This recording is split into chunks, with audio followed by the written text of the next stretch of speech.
Hi, good morning, Hello. Michelle. How are you?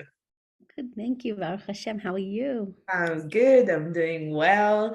I hope you had a beautiful weekend and you enjoy the beautiful weather we have outside. Yeah, Um, amazing. and thank you so much for joining me today. We're going to speak about a topic that I think many moms experiencing just as being mom. And I'm so happy that you're here and we can discuss it and share from our experiences and kind of like give some example of how does it feel like and what are we experiencing as a mom.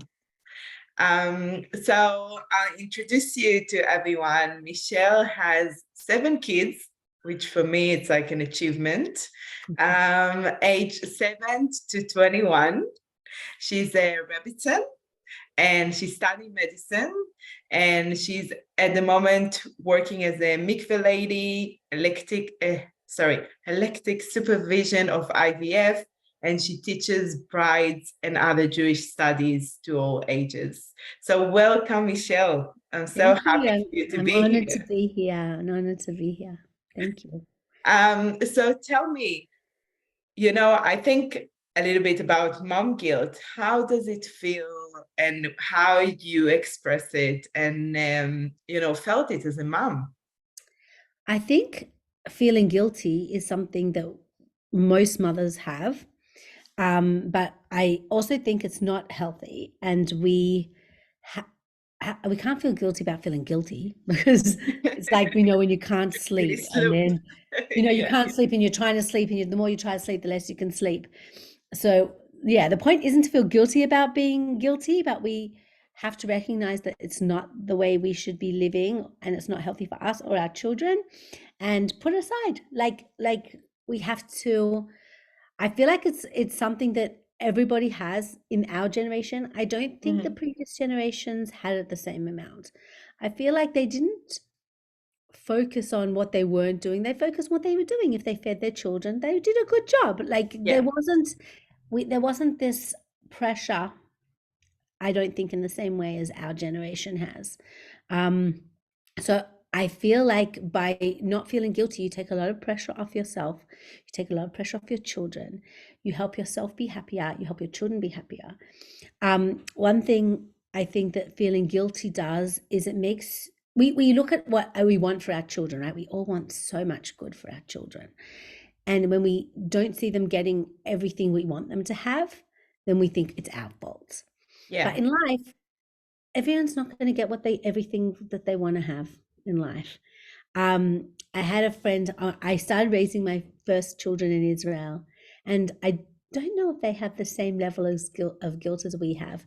And I was in the park one day, and my oldest son, was 4, I think, maybe he was 3 now. He was little, and I Mhm. was thinking whether he was in the right the right kindergarten, or whether I should put him in a different one. I was like so stressed about this decision, and like, what would be the best for him, and should I try and change? Like it was worrying me, and because I wanted the best for him, the best.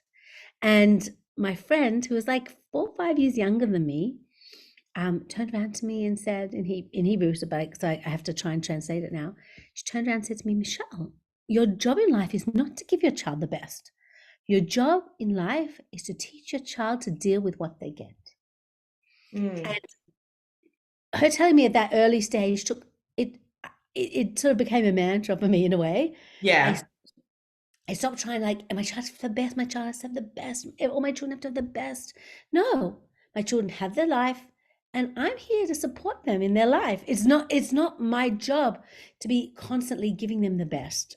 Like, And obviously, worry about it like I'm all worried the about time it. as well. Yeah, Yeah. stress about it. And all the decisions we're making that make such a difference to their lives, even if like decisions we make either a difference to their immediate life, like that day or that week or that year, but we also making a decision for their long-term life, and Yeah.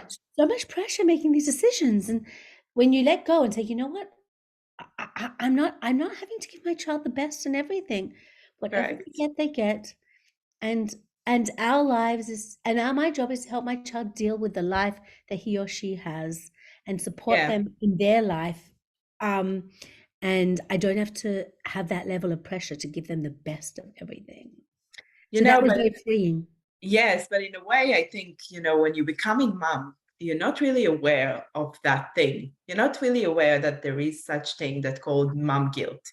And then when you have all these feelings and it's just coming to you naturally, it can be like the smallest thing as your child is sick. And instead of being with your child and cuddling him, you're going to work, or it can be as well when your child is going, like you said, to the wrong place in kindergarten, or you didn't book a play date for him, or all these things. And it's kind of like, if you're reflecting back at it, and I'm sure you did, you're thinking to yourself, oh, that's like nonsense. That's not so important as just being with them and giving them the love and the care that I can.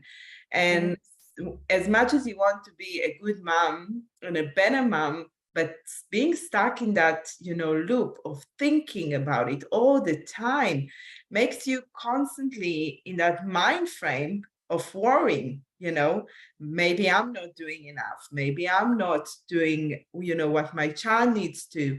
Maybe I'm not there for them. And then when you're constantly there, you can't be the good mom that you want to be. Correct. I think that's an interesting point.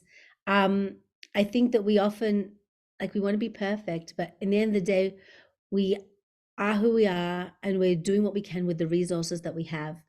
And we don't always have the same resources at any time. Depending on how tired. Oh, by the way, I'm not talking about a situation of anyone who's abusive. Like that's in a different realm. And anyone who's an abusive mother needs to go and get themselves professional help. I'm just talking about the average mother who is tired and has limited resources. And I think that we have to recognize our resources, and we're doing what we can with the resources that we have, and recognize that we can't be perfect, and we have limited resources. And we also learn things through our mothering career. Like we do things differently if you have more than one child, you do things differently with the first child than you might have done with the younger children. And some for good, some for bad. Like sometimes I look at my younger children and think, wow, my first children got so much better than them in this and this. But then they also got a much wiser mother who'd made many more mistakes on their older children and was much more intense. And the younger children have a much more relaxed mother who is doing a lot less fun things and less activities and there's a lot. So everyone's getting a different life and different mother. Right. And I also met someone as well, like all my children have had different mothers, even though they've got the same person. Because I've changed. Correct. You're growing. And I just have to see, like, if you believe in Hashem, God, then you can recognize that each child's placed in the position in the family, in the certain family for a purpose. And my older children were put in that position for a purpose. They've got a different life, a different mother. My younger children were put in this position for a purpose. They've got a different mother. And you just have to recognize that. I even had when you do have a numerous children, and you can then see the mistakes you've made. Like one time, I'll give an example of a mistake I made.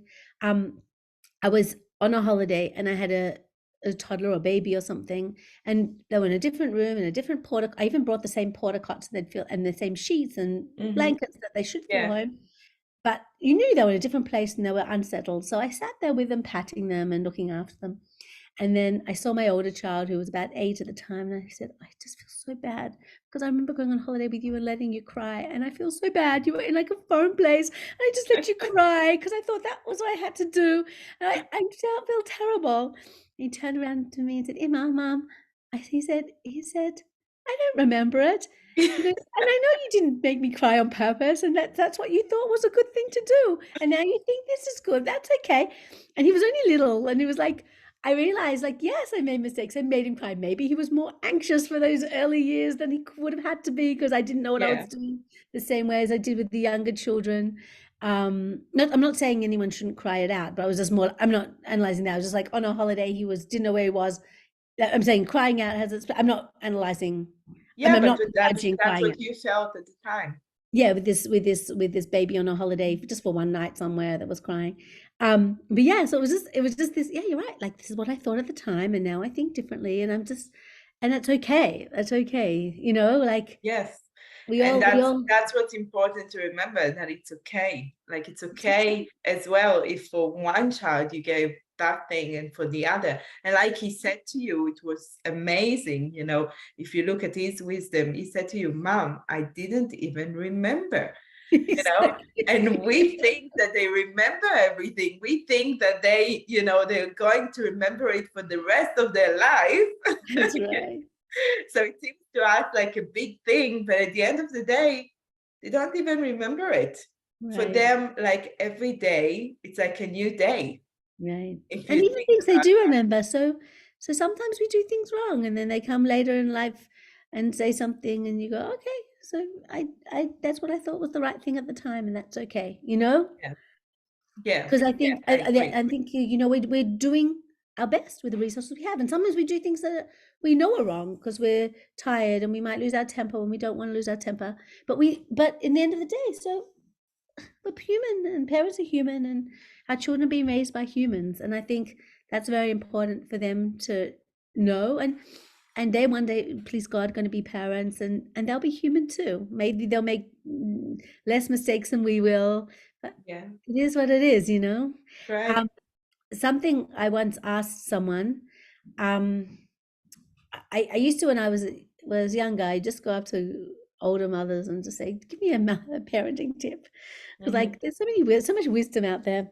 So I remember where I was, and I went to this older woman whose children were all married. I think most of them, maybe one or two, were late high school. And I said, "Tell me something about raising children in Sydney." It was just like I was just arrived back in Sydney, and she said, "What's really important is not to feel sorry for your children. Don't feel like they're missing out on anything wherever they are. If they're here, they're getting so much good stuff here. If they're in Israel, they're getting good stuff in Israel. Wherever they are, Mm, don't feel guilty." She said, "Don't feel bad for your children." And I was like, wow, don't feel bad for your children. Like whatever they're getting, and don't feel bad for them. And I mean, this is a work in progress. I still sometimes feel bad for my children for different things. But the thing is, when we don't feel bad for them, they don't feel bad for themselves. correct. They're happy with what they've got. When we feel sorry for our children, I'm not talking about any disasters or something. I'm saying Mm, when we feel sorry for our children for something small, like they feel they then take that on as though that's bad. But if we say, okay, that happens, we can learn from this, on we go. Not having lack of empathy if something bad's happening, but just recognizing the bigger things. picture and not feeling sorry. And I think part of our guilt is when we feel sorry for our children. And we also compare. You look on Facebook, we look on whatever social media we're on, and we see Yeah, what other kids are getting. Like, well, look at them. They get music lessons and they're getting to do dancing and soccer and this. And I don't have the energy to run around or money to run around and do all these things with my children. But yeah. it's okay if we don't feel But sorry. I think in a way, what you need to remember as a mom, that not Mhm, everything that you see out there as well is mhm. always real. You Right, know, it's not always perfect that's as it right. seems. And the We most all important thing I think, as a mom is to give your children what values that you want them to have, and mm, as well the type of parents that you want to be for them. right, It's that giving them that tip or giving them the advice or giving them the hug or giving them, the encouragement. I think it's speechless. It's like more than everything you can do rather than give them those material things that you can see out there. And even if you can't afford certain things, so go and play with them soccer at the park, or give them a ball and see what they're doing with it. right. And even if you don't have energy for that, that's okay. If they're not good at soccer, Yeah, that's okay too. So yeah, so I was thinking as well, when you're not feeling sorry for your children and you feel like they're blessed and lucky, then they also feel blessed and lucky and they also feel happy with where they are. And if you look at this school, for example, and you say, well, how lucky you are to be in a school like this. And yes, there's issues with every school, and yes, there's issues with every preschool, but aren't they lucky to have this school? Then in the end, they feel more appreciative of their school. Their relationship with their school and their teachers are better. They're not critical of everything around them. You're not critical of everything around them because you're yeah. not trying to give them better all the time. Mhm. And that's a challenge. Really, like there's such a challenge between advocating for your children and accepting what they have. Like we all Yeah, have it. Also, again, not talking about kids with special needs. With kids with special needs, the level of advocacy is much greater because a lot of times they can't advocate for themselves. Um, and and I guess we have to teach our children also to advocate for themselves, the Mhm. time. So they're not allowed to, like, you don't want them, there's a difference between accepting something and being abused by a system or something. But I'm just saying in general, it's just this fine line of not feeling guilty, not feeling sorry for our children, feeling that they're blessed. Um, I also think when we feel sorry for our children, feel guilty about things that they should have, they end up feeling a bit entitled, like I should be getting better than this.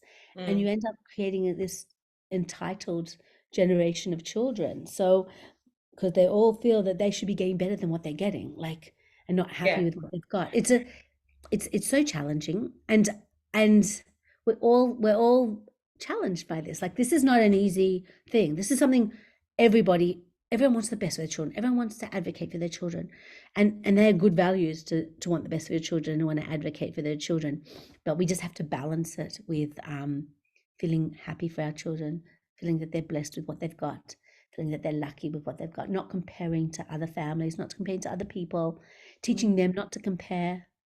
This is where they are, this is what they've got. Like, Yeah. To feel in like blessed and the gratitude about what they have yeah. at the moment. I have a very beautiful ritual that I'm doing with my kids. Before they going to sleep, we saying thank you. And then we Mm. turning it to kind of like of a song. And they saying thank you to what they want to thank for. And Oh, we all doing it, in our turn. And that's the way they're going to sleep. They're always saying thank you, and then they're going to sleep afterward. And it's something that if I'm not doing with them every night, then I always have a child that's coming and reminding me, Mom, we oh, didn't say thankful tonight. We didn't say thank that's you. what a beautiful ritual. That's something that's such a nice thing to take on. Yes, and it's something that, since I started, it's kind of like giving them this, how do I explain it? But this like sense of I'm thanking for what I have, you Mm, know? It can be the smallest thing. And each morning they're waking up and they having these like beautiful dreams to tell me about what they had, in their dreams and what they experienced. And we're doing our gratitude together. And it's something that I started to do because I had those thoughts, like you said, when I moved here from Israel, I had these thoughts of my kids are not going to grow up with my parents. They're not going to grow up with my family. They're not going to have all these cousins around and all these friends. mhm. And Sydney can be isolated sometimes. People are like doing their thing. Own thing. And I was thinking about it for a long time, and my husband was thinking about it as well. And one of the good things that COVID did to us was that we stopped thinking about it. Right. Because In a everyone was in their own house no matter where they were. Yes, correct. And in a way, when we started to think about it differently, we said, okay, so we'll make a decision when we're going to visit in Israel and how long. And then we'll make a decision which simchas we're going to participate in Israel. What do we want to experience for them as a family, as kids? And some people came and visit us as well. And then things, kind of like shifted to be different. Mhm. And then we realized that that was the time that we let go of what we're missing out, and we created what we want to experience. Doesn't matter where we were, we created what we want to feel. And Mhm. that was the beautiful thing about it. It's like we wanted to feel a sense of family, so we created it. We wanted to feel a sense of belonging, so we created it. And whatever those feelings that we want to have for us and for our kids, that's what we started to focus on. And I think that it's in a way, like you said, if we're focusing on that positive things, those things that we want to experience in our life and feel, and we want to have part of our life, then things are different. You're Mhm. waking up in the morning and you see things differently. And then all the mom guilt and all the thoughts and all these things kind of like starting to fade away because you, in a way, moving them aside to allow what you want to create to bubble up. Right. Right. And that's in a way what I started to learn about how to vision the life that you want to have. Right. Like you said, you started as a certain mom, for your oldest children, and then you evolve to be a Mm, different mom for your youngest. definitely. And at the For good beginning, and for bad. There are things my youngest one's correct. missing out on. Yes, yeah. Mm. But there are certain things that if you think about it constantly, and that's what I'm doing with my husband, we're always thinking about how we want to kind of like build our life in a different way that we will be the people that we want to be. So every day, even if there are certain days that, we're not performing our best and Mhm. things are not going best to plan, we're all human, we're either tired or things were overwhelming, etc. We, at the end of the day, looking and say, okay, what can we do better tomorrow? How can we improve tomorrow and make it better? It's What were we peaceful. missing? What do we need? Right. And I think it's really beautiful that you're turning to be kind of like in this partnership as well with your partner, that you're both looking at each other and you're looking at your family together and like in a holistic way. So tell me, what was your solution when those thoughts came to your mind? What did you use to tell yourself? How did you use to turn it around? And no, I definitely think that what I said that first time, your job in life is not to give your children the best. That's not my job in life. Hmm. Like that was a real game changer for me. Yeah. Um, as a young mum, I was trying so hard. And you can't control everything, we want to control everything. It's so hard for us to let go. Yes. So just working on it's not our job to control everything. Um, as I've got more adult children, it's even got you have less in control. They're making their own decisions. You're supporting them with their own decisions, and and yeah, you just have a lot less control than you would want, but that's life. you know and I think in a way, I mean, like I believe in Hashem and God, so I can give it over to Hashem a lot, so that takes a lot of pressure as well. Yeah. Like he knows better than I do what's the best for my children. To He have loves this my children. trust. I'm not in this by myself, like Yeah. I'm not parenting my children on my own, so that takes also some pressure off. Mhm. um and in terms of guilt, it's a work in progress. It's constant. Because we have so much we want to do, and we have limited resources. Everyone has different resources that they're limited in, whether it's time, whether it's energy, whether it's money, whether it's even our own mental health. Like everybody, our own health, physical health, giving us energy to do things we want. We just can't do everything we would love to do, and Mhm. I think we just have to be really kind to ourselves as well. The same way we're kind to others, and we want to be kind to others, we have to be kind to ourselves. We have to recognize that we're doing our best, and even if we're not doing our best, that's also okay. Like Yeah. we just have to be kind to ourselves, and I think that's really important because we all have limited resources. We don't have what we would love to use, and it is what it is. I mean, we can gain resources in some ways, but we have what we have, and we use what we have to the best of our abilities at the time, and Mhm. just have to be kind. Yeah. Kindness. Yes, I agree. It's Mhm. very important. And as well to give yourself, the time as well that you need Right, as a mom right. and what you're going through.